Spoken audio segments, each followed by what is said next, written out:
Hey there YouTube, how's it going? Nerdy Narwhal here, and I'm back again today to take another look at a 6-scale action figure for review.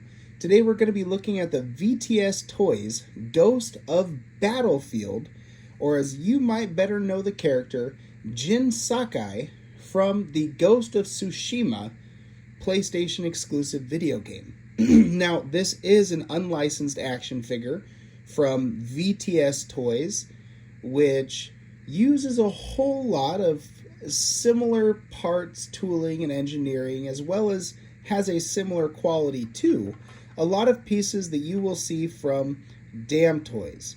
So you can fully trust and rest assured when you're picking up a third-party piece from VTS Toys that it's going to be of exceptionally high quality. And that is very important, especially for a figure of this character from a video game that is as near and dear to my heart as Ghost of Tsushima is. As this video game was coming out, that's what sort of sparked my entire interest in Eastern sort of medieval times. Whereas before that, I was really just interested in medieval European types things. I would pick up my knights and my fantasy characters from Game of Thrones, but I didn't have too much interest in samurai. I had a buddy who he thought they were awesome. He picked up the Ku model Sanada Yukimura, and that was the first 6-scale samurai that either of us had seen, and it was awesome, but it just wasn't for me until more steam for this video game started picking back up. That's when I needed my army of daimyo and samurai on the shelf in anticipation for the hype that was this fantastic game. Now, without further ado, let's hop in and check out this action figure. Now, right out the gate, I will let you guys know that I am reviewing the regular edition of this Ghost of the Battlefield action figure. I have had the exclusive version come through my collection before, so we can talk a little bit about some of the accessories that you get with that. However, it is essentially just a marvelously large and marvelously detailed, fantastic display base that varies between the two. Now, I have a very limited amount of shelf space for video game characters. I opted to keep this regular edition on my shelves in lieu of that larger edition. But we can talk a little bit about both, as I have experience with both figures. And yeah, we're just hopping into the aesthetic now. Get a look at that face sculpt. Those eyes are very clearly Jin Sakai's, and the sculpt in general looks very much like the character from the video game. I have that face mask on because it looks absolutely marvelous. There's so much emotion just captured in those eyes alone. It's intense, it's piteous, it's a little bit sad, but this is the Ghost, and he is ready to ravage the Mongol hordes.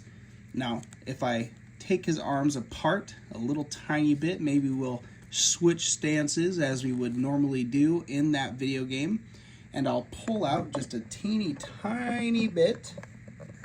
We can get a look at what else that outfit has to offer. And man, oh man, is it intricately detailed. The exclusive version does come with a vest that you can put on over it, a Jin Bowery, I think they're called, as well as a different cape to sort of evoke the character with the third and final form of the ghost armor that you would see in the video game. However, that Jin Bowery is a pain in the butt to put on.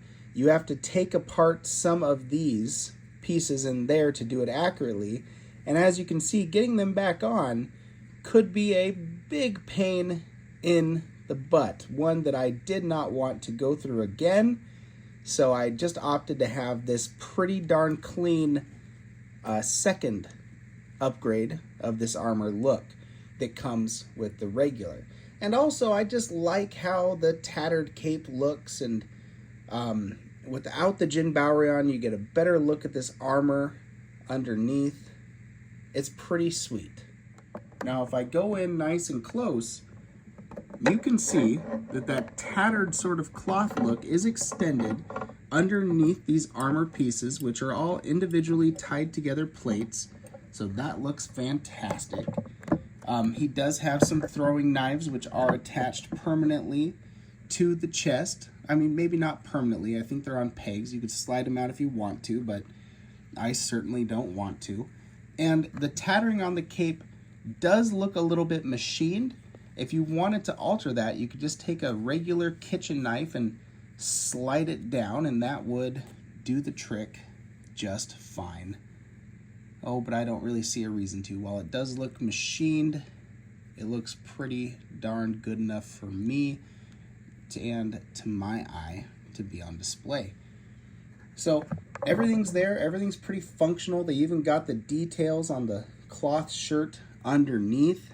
And I'm sure somebody who's pays a bit more attention to outfits might have some things that are negative to say about it, but it works for me. It works really well. Usually when I'm wearing this armor, I'm busy cutting through hordes and hordes of Mongol enemies, so I don't have time to capture some of the minute details of it. Now, one thing to keep in mind, as you can see that's happening down here on that left leg, is where this cloth is tied on, it's not really super tight or super permanent. So it might start to come loose, and if you want to hold it on there, I would just go into where it's tied on. There we go. And a little dab of super glue right there is going to keep everything together for all time. Solid, solid looking figure. But what is a solid looking figure without functionality? And I'm pleased to say that while the Damn Toys body that is used here is not my favorite 6-scale body on the market, it does work pretty darn well for what we need it to do here. Now, I'm not sure if this is their first time using die-cast metal pieces on a figure or making a fully armored figure, but I think it was close to it. They don't do a lot of this historical stuff. And we saw a little bit ago some of the advancements that they had made to their craft with their most recent VTS Toys Elden Ring figure that I looked at on this channel. But I believe this was one of their earlier attempts. They did pretty good, though. It's a standard, like I said, Damn Toys body under there. Let's bring it up close to the camera and get those arms T-posed out. There we go. He will go out just fine. Let's bring them on down. Get a quick look at that head. That head is going to have some tilt either direction. It's going to go left. It's going to go right. It's going to go up a bit. And it's going to go down a bit. Now, this is a two-piece head and neck. So the head is attached to the neck at the top of the neck, and that neck then extends down into the rubbery torso. So you're going to get a little bit more articulation out of that. There is some break in between the sculpt of the head and the neck though, but that's just fine for a figure like this. You can sort of see that break there, because for the most part it's going to be covered up by this little bandana piece and cape that you get to put on the figure when you open it up. Now let's get that arm going forward. Pretty fine, pretty unhindered by the armor, and that's not even pushing it as much as I can against the fabric there. Let's see about that double bend. Double bend in the arm works absolutely great, and it's going to be your standard 6-scale wrist peg. Actually, let me show you on this hand here. Pretty standard 6-scale wrist peg that extends really far into the forearm, and it's going to let you hinge up and down as well as swivel on the peg. Now, you're not going to get a complete range of motion out of that, as I just showed you, because it is attached by these little grippies that fit around the fingers to the armor, but you are still going to be able to get plenty of rotation and hinge out of those joints. Now that is a hard piece of armor right there, which isn't going to afford you any diaphragm motion, but everything from the hips is going to get out of the way just fine. You can get that kick all the way up to 90 degrees, which I think is great for a character like Jin Sakai, who's constantly moving, engaged in action, good double bend at the knees there, and plenty of pivot down here at the ball joint to get you into whatever awesome action stances you need to get this character in to satisfy your Ghost of Tsushima on the shelf. Great articulation in this fully armored samurai ninja type fantasy figure. Now let's talk about some of the accessories that you get with this figure, because if you have a very well articulated figure, as we do here, you're going to want some great accessories to display him with. And I'm happy to say he has plenty, starting with what I don't have currently on the figure. He's going to come with 2 regular old relaxed hands. He's going to come with a left and a right gripping hand. I currently have the right hand on him. He's going to come with a left and a right dramatic posing hand. I currently have the left one on him. Looks like he might have just thrown something, or he's reaching for something. It's just a good little dramatic flare hand to have. Now he's also going to come with a left and a right thumbs up hand, and I believe these hands are to get on the sheath of the katana right there. So he can do that cool thing where they go poof and they pop the sword up a little bit before they quick draw it. And you're also going to get a right hand that is specifically, I believe, for holding an arrow in his bow. You can see the bow right there on his back.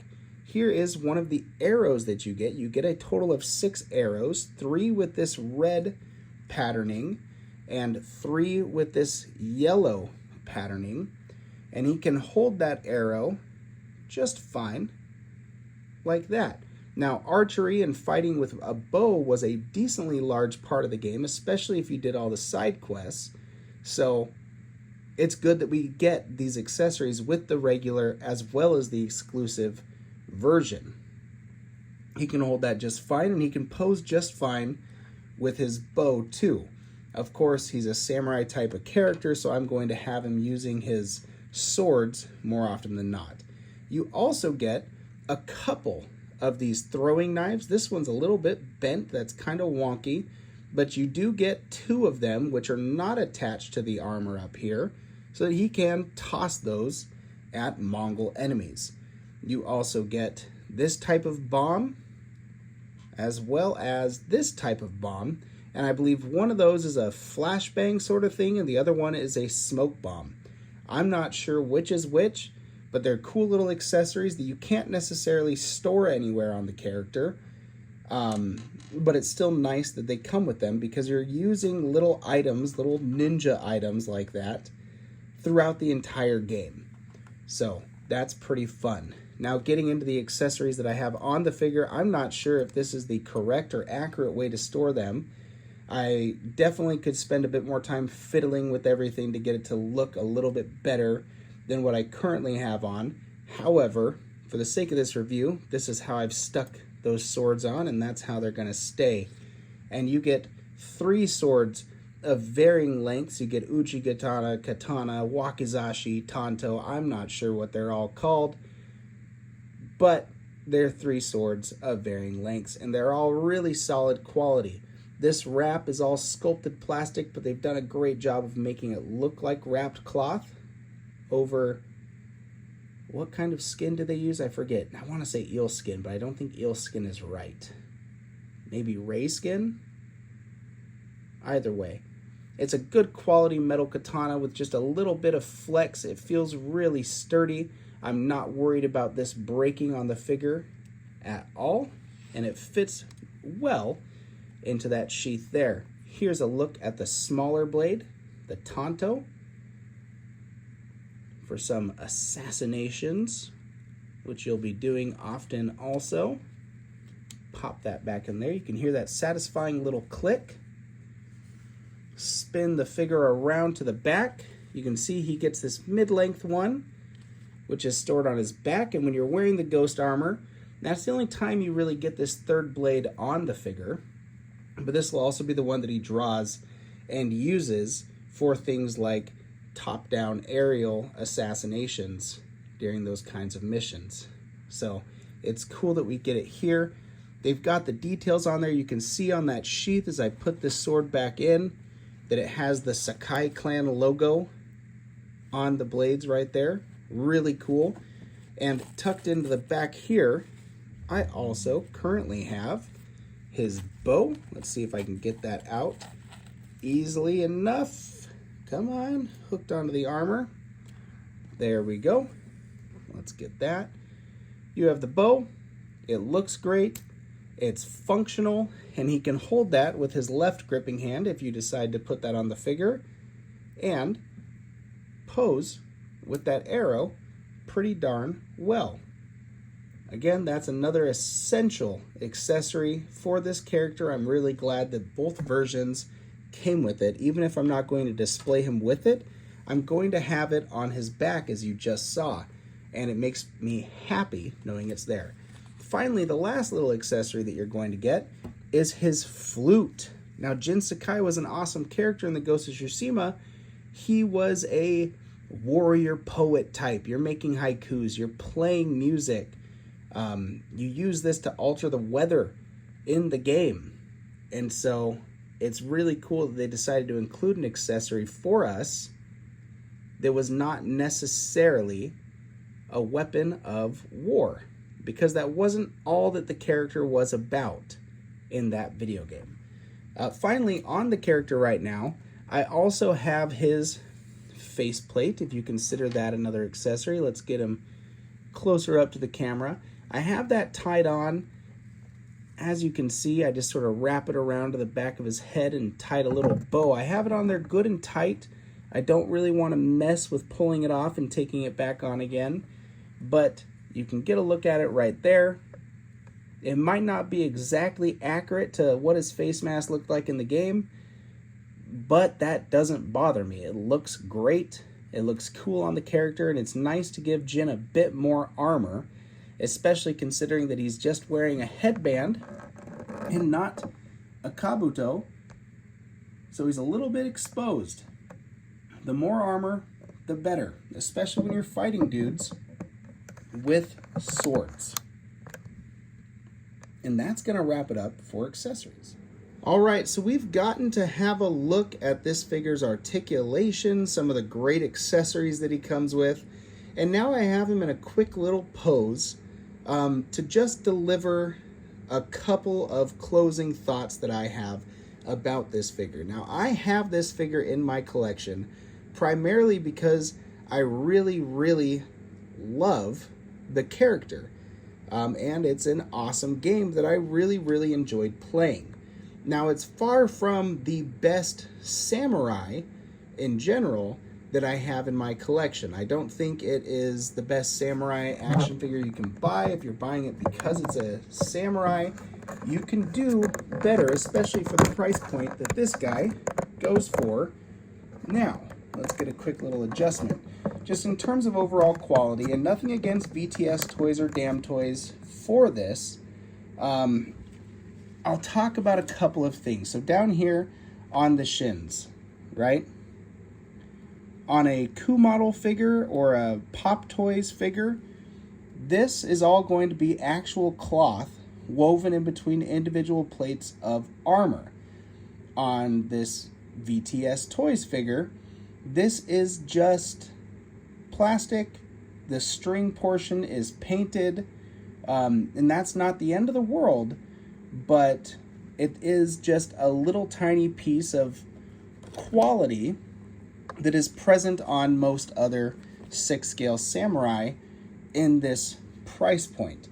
Now, if I come up a little bit, you can see that up here they did use real cloth in connecting that shoulder to the chest armor. But again, this green here is just a painted portion meant to look like cloth, weaving this outfit together. So some of the minutia of this figure doesn't really hold up next to figures that are produced by companies that really do specialize more so in this sort of thing. Now again, if you love this character, this is really going to be your only option for him in this absolutely iconic ghost outfit, which I do think is essential to the character.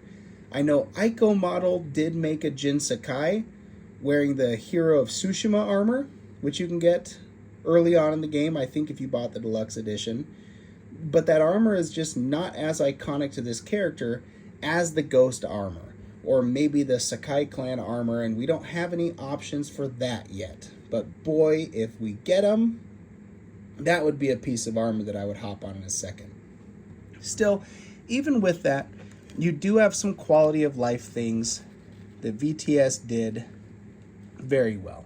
So these down here, these are all individual plates on top of a fabric.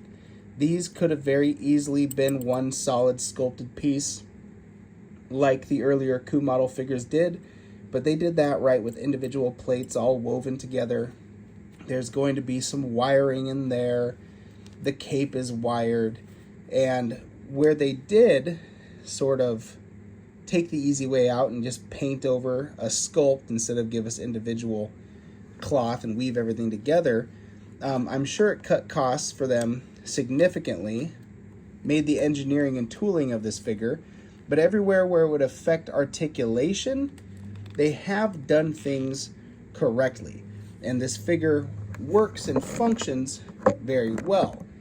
Also, because they didn't necessarily give us everything as intricately as has been done by other companies, I wouldn't be quite as opposed to taking this entire figure apart and putting it back on a different body. Now, I wouldn't do that unless the underlying body here suffered damages over time. However, I've only had that happen with one other figure using a Damn Toys body. It was the Damn Toys Red Dead Redemption 2 figure. Awesome figure, I really enjoyed it. But one day I went to change the pose in the hips and I moved the leg, and the ball joint for the hips got stuck and it just tore. I'm not sure if it was a quality issue with the plastics they used when manufacturing that body, but it tore. And the body was done for. Now I've since moved on. I have the Lim Toys Red Dead Redemption 2 figure, and I'm really happy with that.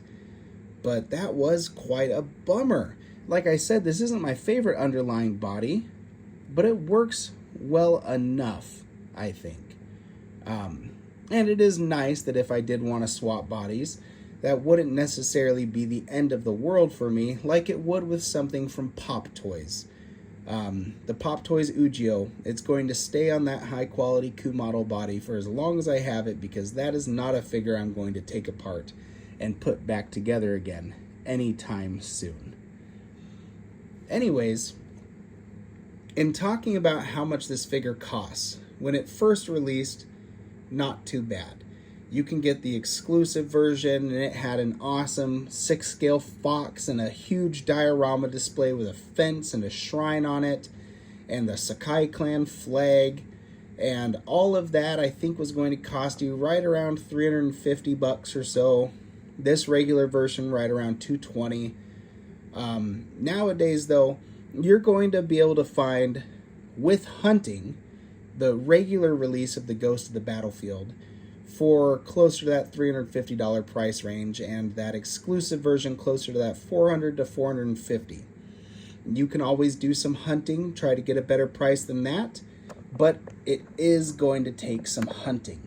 This is a great figure from a very popular and well-liked video game. It's also a third-party piece, so it's not like it was available at all of the regular retailers. You couldn't find this on Big Bad Toy Store.